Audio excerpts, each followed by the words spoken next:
We all know that real estate has created more millionaires than any other industry on the planet. We also know that it has created a lot of heartache due to mismanagement, overborrowing, and just simple life events that happen to all of us. Welcome to the Cash Flow Pro podcast. My name is Casey Brown, and I am your fearless leader. And although we might be bourbon sipping and at times foul-mouthed Southerners, we will always do our best to be honest, straightforward, and due diligent with all of the information we pass along to you. Welcome to the show. Hey there, and welcome to today's episode of Cash Flow Pro, your daily real estate investing podcast and YouTube channel. I'm here today with Michael Flight of Blockchain Real Estate Summit. He's also with Liberty Real Estate Fund. And Michael is going to, I guess it's Mike or Michael, whichever one. We'll find out what he likes to be called here in a minute. I answered both. And so all right, cool. That sounds good to me. Even hey stupid or something like that.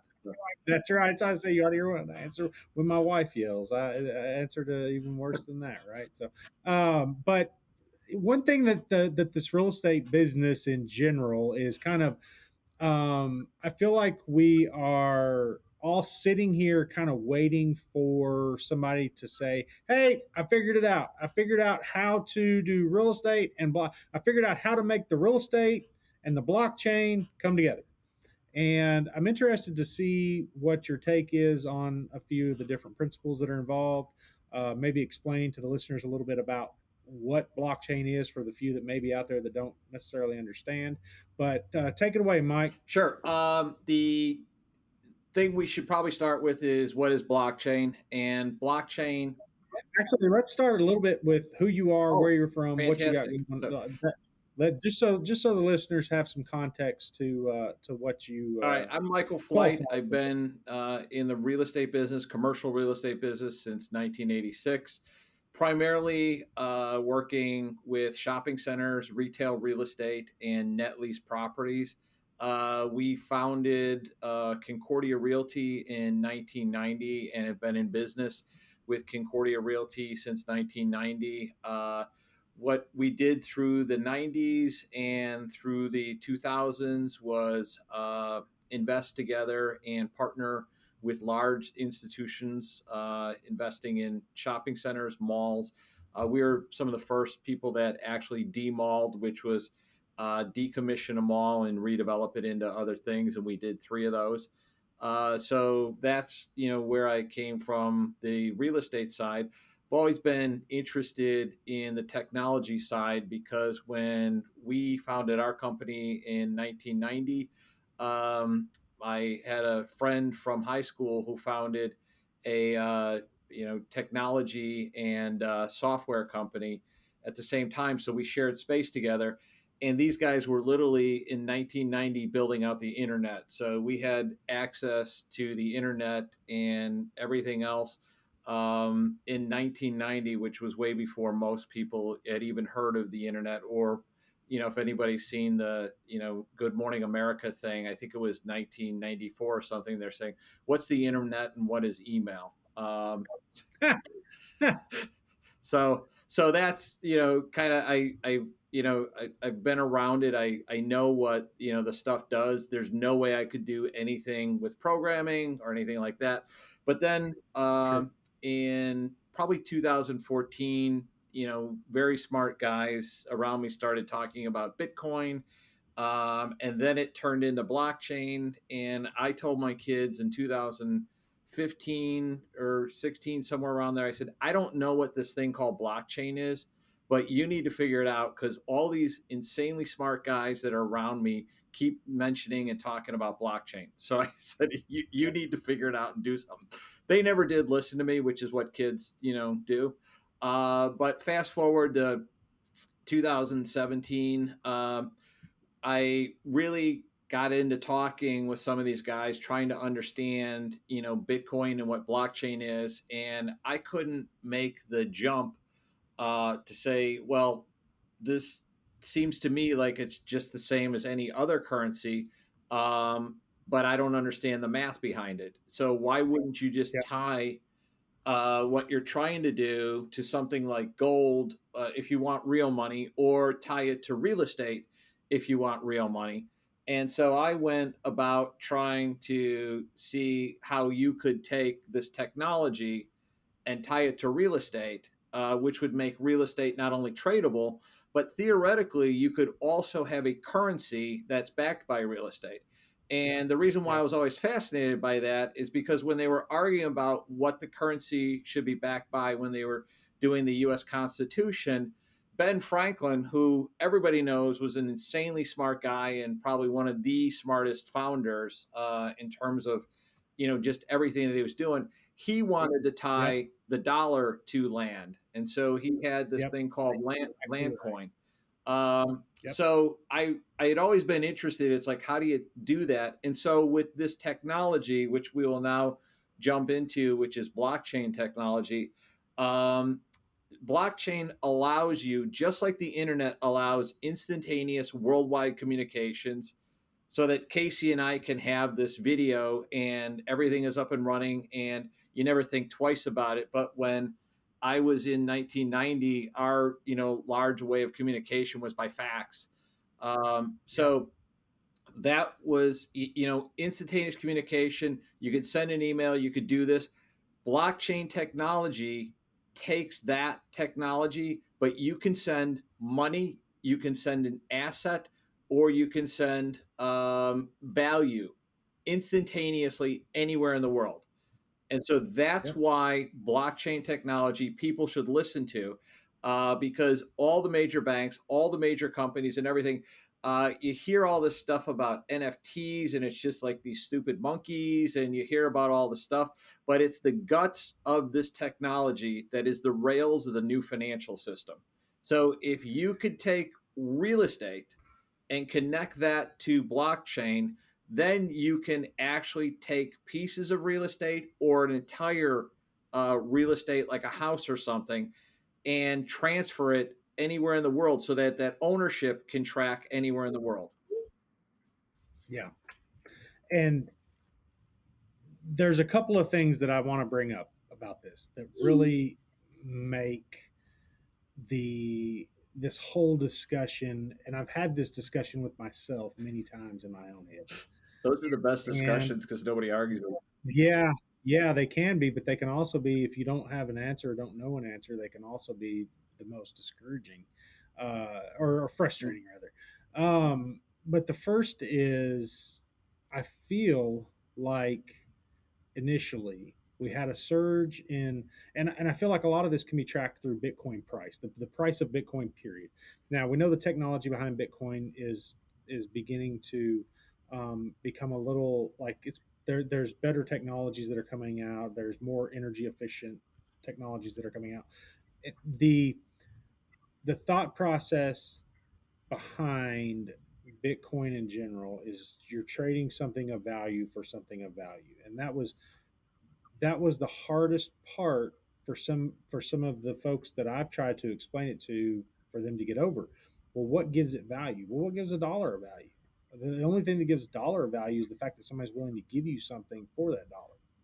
And it's the same scenario. It's just handled differently. Your dollar has a serial number on it. Your Bitcoin has a journal entry number, right?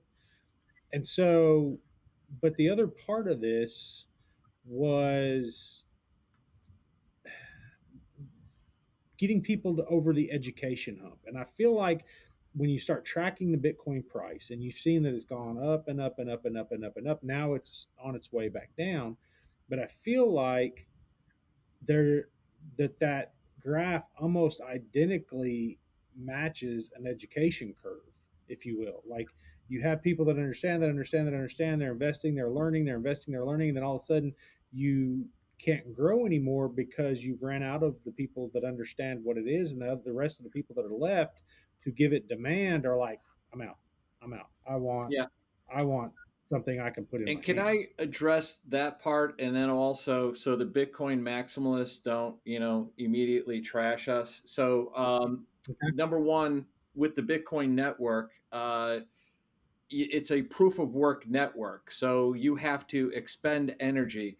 But we can also point to the US dollar. The US dollar by far wastes the most energy that anybody has ever Uh-huh. seen. And Yeah, why I say that is because we have aircraft carriers, we have, airplanes, we have, this giant military that supports the US dollar. And then so that wastes a tremendous amount of energy, but that also protects and allows free trade with the rest of the world, and the rest of the world can do free trade because they know the U.S. supplies that security. Number two, sure. the U.S. banking system, wastes a ton of energy and electricity. So when you actually look at how much energy Bitcoin, takes up to secure the network, it's really an insignificant amount of energy. And That's a very good argument. One that I hadn't really heard when the anti-Bitcoin folks don't jump into that energy train of, well, what does it take to actually print and make and destroy a dollar through its Well, life and cycle? defend the dollar. I mean, the biggest thing is, the U.S. military Well, defends the true. dollar. Very, very true. Yeah. Yep, And that's what they have makes to. everything else the U.S. dollar the standard uh, form of money in the world. So anyway, that is one thing. The next thing that I think we should probably address is the fact that um, the value portion of it in the adoption curve. It's not only the adoption curve from the learning, but it's also, I think it's called Metcalfe's law. I forget what the law is. There's Moore's law, which is computing power, but Metcalfe's law is network effects, and the Yeah, more people that adopt the network, the more exponential the network grows.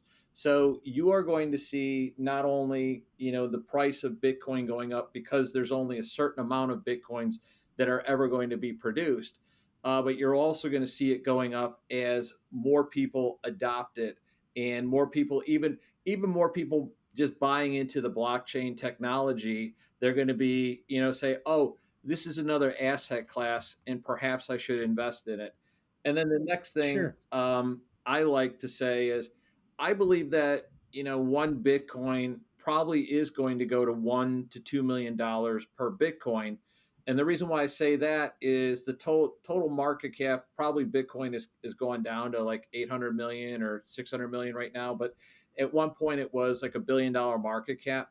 But if you take a look at gold is a $26 trillion market cap. So if Yeah. everybody, or at least a significant amount of institutions and everything else, which are piling into the space, um, takes at least 1% to 5% and puts it into Bitcoin as digital gold or digital storage of value, you can easily reach, a $26 trillion market cap or more.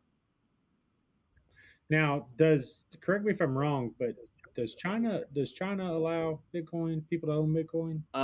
Theoretically, no, but I try not to get into the middle of what happens, but I can tell you the people that are adopting Bitcoin the most, and there was just this week a meeting down in El Salvador with most of the South American countries, looking at how they go about putting their money onto that, and then the largest Well, adoption by far is in Africa. the reason I ask, and again, you as somebody that has a very firm understanding, I'm more of like a, hey, it was cool to own Bitcoin, so I bought some, whatever. Um, and I got my NFTs, the ones that I liked. I just, whatever. Again, whatever. It was just something fun. I went off on to try to learn, and I bought. I basically burned $1,000 just buying Bitcoin, and then figuring out that the gas was this and that, and then buying the NFTs through OpenSea and whatever. So I did all of that as an education process for myself. But the reason I ask about whether it's legal or illegal in China is not necessarily specifically for China, not to get political at all because I don't want to. But the thought of some type of a global currency basically has it could potentially have the effect on governments that they don't want. it could potentially intrude on basically the one thing that the government has that that we all know they have, and that's the ability to print what gives value to people. Okay, because essentially the government, if you think about it, time is people that say time is money. Obviously, there's a guy that says people don't understand the value of time because time is infinitely more valuable than money. But the fact of the matter is that it's the only thing that can basically increase the time that people spend doing what they're supposed to be spending doing is the printing of money. And if you don't have that, and it rests on a blockchain somewhere, I mean that's a pretty pivotal moment in society as a whole. Am I right? Well, arguably, they not only have the monopoly on printing money, but they also have the monopoly on violence. So if you don't pay your taxes, they're going to come to your door, and they're going to come to your door with guns. If they don't like what you're saying, they're going to come to your door, and they're going to come to your door with guns. Okay, so the monopoly on money and the monopoly on violence kind of go together. So, Okay. and this can circle us back to real estate, because the not only can Bitcoin be a thing that's liberating, and so that you have your assets outside the banking system and you're uncancelable, but if you also tie money, some form of money, there's going to be a lot of countries out there. If you tie it to real estate, there's going to be a lot of countries out there very interested in that, because there's complications with the Bitcoin thing that I'm sorry, the Bitcoin network and certain things like that. That what if somebody wants to fork it? There's all these different things out there. But so I look at Bitcoin as part of your exit strategy. There's certain people out there that say Bitcoin is everything. I don't believe that. I think, you should have a diversified basket of assets, because if one thing goes down, but you have some of your money in, tradable real estate, and let's say you're from Turkey, or let's say you're from Venezuela, or let's say you're from Argentina, or any number of these, countries, including Ukraine, that don't have a stable currency. Well, I could put some of my money into Bitcoin, and I could also put some of my money into a land coin that's invested in U.S. real estate, or invested in European real estate, or it's distributed somewhere, and or that opening this up allows people in Africa and South America to actually issue and take debt out and do things with all their money that's locked up in land, which they can't raise any money. Now all of a sudden they can put that on the blockchain and use that as collateral, so it actually Yeah. becomes capital that they can use. So that's why I'm really Right. excited about real estate, because real estate is the $280 trillion opportunity, not the $26 trillion opportunity that Bitcoin might be, even though I'm a firm supporter of Bitcoin. Sure. Sure. Yeah. And I am as well. I guess I look at things sometimes through the lens of devil's advocate and just say, hey, what are these specific items that potentially need to be looked at or talked about, or just even again talked about amongst my audience, because I know that there's things that we're bringing up that everybody has kind of discussed or thought about at one point or another. But so how do you specifically see? Says I've ran this scenario through my mind 1,000 different times, and I've oftentimes wondered about, like, for instance, we have a courthouse here where I live. The courthouse houses the deeds and records. The deeds and records contain multiple property descriptions. Meet some of them meets and bounds. Some of it section, whatever the case is, as far as the way property is described and held, a title held to. And I guess part of me is saying, okay, hey, do we overlay a map like kind of like they did in Metaverse, or the where you can buy the digital land and then and so on? Do we lay that over the country and then try to piece it out from there, or how do you envision land or real property, as we call it, being attached to a specific, I guess, what do you want to call it, a journal entry number? I mean, I Sure. don't know. And so I should probably address this. So I am primarily, most of my experience is around security tokens and issuing securities and raising money to invest in commercial real estate. But I have, and discussed with a number of people. So a security token is a fungible thing. It's just like one Bitcoin. It's just like $1. It's just like one share of a company, or it's just like one share of a syndication of real estate. They're all the same. So and so whether they're valued at $1 a share or whether they're valued at $50,000 a share, if you and I invest together and we raise the money and we do a syndication, my shares are interchangeable with your shares. So that's what a security token is, and that's why they're allowed to trade.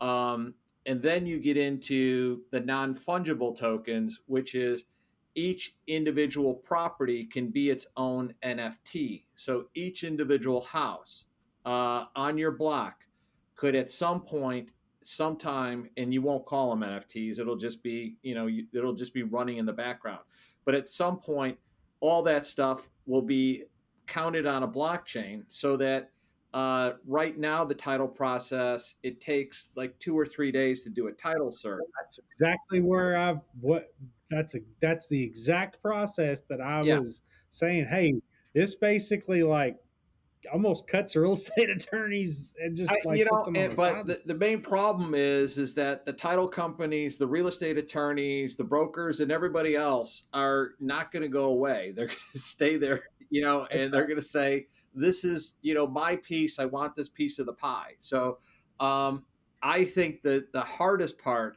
is going to be, putting all this stuff on a blockchain and on title, and mixing that, because at some point, the way this could go is that, let's say you have a house there in Kentucky, and it's a beautiful area and everything else, and you want to even sell it as a timeshare or an Airbnb. You could actually rent the time from that token, and this just creates all kinds of layering which you could do. You could actually put up your house, instead of going to a bank, you could put it into what they call DeFi, which is decentralized finance, and you could put up that as collateral, and you could borrow against that to buy Bitcoin, or you could borrow against that, to start a company or something like that. It's going to open up all new horizons, but the major problem to implementing all this is regulation. So, and Yep. regulation, a lot of it is there to protect the consumer. A lot of it is there to protect the existing, people that are running it, whether, it's the drug companies running the FDA, or if it's the real estate brokers. And I can say this because I've been a real estate broker since 1986 in Illinois and have never sold a house. But it's the real estate brokers that force you to take these classes every 3 years so that they weed out a lot of people that don't want to continue to Yeah. do that, and it weeds out, and so it's just like I say, there's a lot of incumbency that has to get through. Hi, this is Casey Brown, host of the Cash Flow Pro podcast and YouTube channel. Have you been thinking about investing in real estate but just don't know where to begin? I'd like to help by inviting you to check out our website at www.3000capital.com. There you will find an array of material that will help you learn all about real estate syndication. And while you're there, be sure to check out our free video series download titled 5 Must-Know Keys to Success in Passive Real Estate Investing. I'd also like to personally thank you for making Cash Flow Pro part of your day. Now, back to the show. I think for Sure. the third world, Do we have the technological infrastructure to handle all of the that? I mean, I guess I don't. the technology can do everything right now. Okay. Okay. It's the regulators in the incumbent, industries that are going to, and then it's you're going to have to go state by state, county by county. And so I've talked with, but I was advising a startup that said, "Oh, we're going to disintermediate the title industry." I'm like, I don't think you're going to do that. What I think you should do is build the best possible thing, set it up, show it can be done, and then go, to some of the largest title companies out there and say, "We've built this technology. We want to partner with you." And that's your exit strategy. You sell it Yep. to the large title company who can then take this and say, "All right, now we're doing this." Correct. And Everybody wants to start out by saying everybody wants to start out like Steve Jobs and say we're going to take out all these people, but they don't, for some reason they don't think those people are going to fight well, back. and there's much smarter people out there than me, so there might be somebody that figures out how to thread the needle and get it done. But Yeah. right now, what I'm most interested in, because I think that's a great idea, because especially if you could take that, we already have title, and we've got, like, it's slow and it's cumbersome and all the rest of it, but the United States, the UK, and Europe, and to a certain extent Japan, all have really good title processes, so they can create capital. But it's different, less developed countries like in South America, like in Africa, like in Eastern Europe, that do not have those processes down. And so Sure. they're the ones that, if you could get the title, if you could like skip, like, most of Africa and most of Eastern Europe now has way better cell phone service than we do, because they just skipped the wiring part and then just went right to that. And so, so I'm thinking, if they could just skip, the whole, we're going to do this, written down and stuff, and go right to, title on the blockchain. I think you're going to see the biggest um, increases in personal wealth and personal capital, and just general human flourishing. Sure. Yeah, and then of course, when the government gets involved, and of course from a regulation standpoint, obviously they have to figure out a way to get their cut. Well, that's the that's so- the biggest, and that's why it was much easier to innovate crypto, or doing Uber, and just build it out as fast as possible, and then go back and say, "Oh, I guess we forgot to ask you for permission." Yeah, we needed to do this. It's asking for forgiveness rather than permission. Sometimes Right. is easier. So talk to us a little bit about. We're kind of running out of time here, but I'd like to hear a little bit about your real estate business and the real estate investing part of maybe Liberty. Is it Liberty Real Estate Fund? Liberty Yeah. Real Estate Fund invests in single tenant, triple net properties. But what we found out through trying to put together Liberty Real Estate Fund is that there's still not all the on ramps to get to fully tradable private real estate. So that's why, and not enough people understand how to do it. That's why we created the Blockchain Real Estate Summit. So first time we did it was last September, and we put the summit together as to what does somebody need to issue a legal security token in the United States, and also what should an investor look for if they're looking to invest in a security token. So we started out with the attorneys, the accountants, and we worked our way into sponsors that were doing it. And then in the afternoon we worked into how these things trade. And so that is all in place. All that technology is there. The biggest problem to adoption right now is that it's not user friendly. And so I can go today and say, you come to me and say, Mike, I want to, tokenize this particular fund I have, or I want to tokenize this particular property. How do I do it? I can refer you to 5 or 6 or 7 different tokenization platforms in the world that are world class that can tokenize it.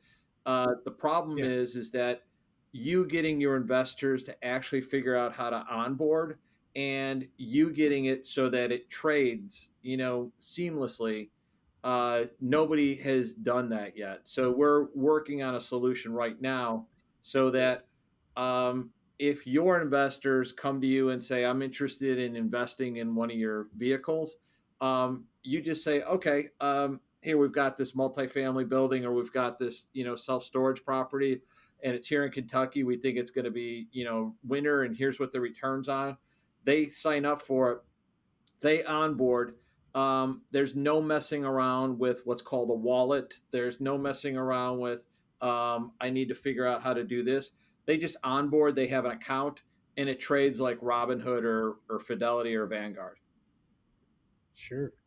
Man, that's awesome. I mean, that's definitely it's the wave of the future. I mean, and that's what I try to tell people. And anyway, it's the way of the future. And so, again, I know enough about it to be dangerous, and it's very difficult Well, I just want to point to out that relate. you're probably further ahead than 95 to 98% of everybody out there. Well, yep, good. Well, that's great. So, well, listen, Mike, we've got a few questions that we ask every guest that comes on the show.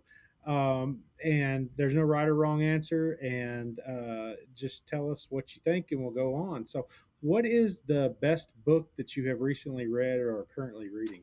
Uh, the best book that's a hard one because I read about 50 to 70 books a year. I, uh, I usually go back and say that a mentor of mine gave me a book by Bob Buford. It's an older book, and it's called Halftime, and it's how do you take your life from success to significance. And so that Yep, really changed my mind frame of, I'm going out there, I'm trying to, like, make as much money as possible, and what can I do now to make the world a better place. And so that's, sure. really, one that I've really, enjoyed. And then, like I said, I enjoy reading history. I enjoy reading biographies, and I definitely enjoy reading how people have built businesses. Yep. I absolutely agree, and it's always fun to hear, uh, especially some of the old businesses, some of the businesses that were kind of more along the lines of the beginnings of our country type businesses, chewing gum businesses, and cereal businesses and that kind of stuff. So I agree 100%. So, all right, what's a dream vacation you have either taken or hope to take? Uh, I've got a lot of dream vacations. I was in Dubai by myself in 2020. I want to get back there with my wife. Sure. I've never been to Hawaii, and I've got a speaking engagement at the Millionaire Blueprint Mindset Conference coming up in July. So I will be doing that, Awesome. God willing. And Good. there's just a bunch of other places that I want to either go back to or have never been to.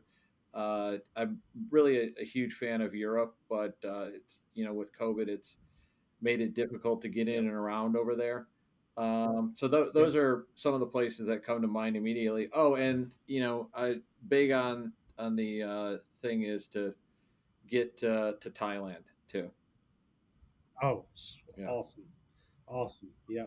Well, good. Well, tell the listeners if they've heard something that's resonated with them, or if they want to learn more about what you've got going on or reach out to you some kind of way, what's the best way for somebody to get a hold sure. of you? Well, they're interested in the Blockchain Real Estate Summit. That's blockchainrealestatesummit.com. Okay. Blockchainrealestatesummit.com. That's coming up this year again in September 23rd and 24th, 2022. If they're interested in getting more information about not only tokenization, but also a lot of great information on investing in triple net properties and retail real estate, they can go to libertyfund.io, libertyfund.io. And there's two things I would recommend. We have a special report on blockchain real estate. And so if they go there, they can get the free report, which kind of explains a lot more about what the problems with real estate are and how blockchain is going to solve those problems. And Sure. then one additional thing is, if they're interested in learning more about triple net properties, we do the Nothing But Net podcast. So Awesome. Nothing but net, net, net. yes. Awesome, man. That's great. Well, good deal. Well, listen, Mike, thank you so much for taking the time to be with us. I know it's a busy life, and especially if you're off speaking and traveling and doing things like that, we can't thank you enough for taking the time out of your day to be with us. So Well, thanks Casey, again. I really appreciate you inviting me, and I'm taking that since I did this, you've invited me down to Bourbon County, and we're gonna go hit the trail down there. We can hit the trail whenever you're ready. So you give me a call and we'll be ready to go. So thanks, Mike. Bye now. Cashflow Pro is hosted by Casey Brown, founder and CEO of 3000 Capital, a commercial real estate investment firm committed to providing its investors with ongoing cash flow and helping them build long-term wealth. If you enjoyed today's podcast, make sure to hit that subscribe button so you'll be notified about all our future episodes. You can find more information about us and our investment philosophy by clicking the link in the show notes below. Thanks for listening.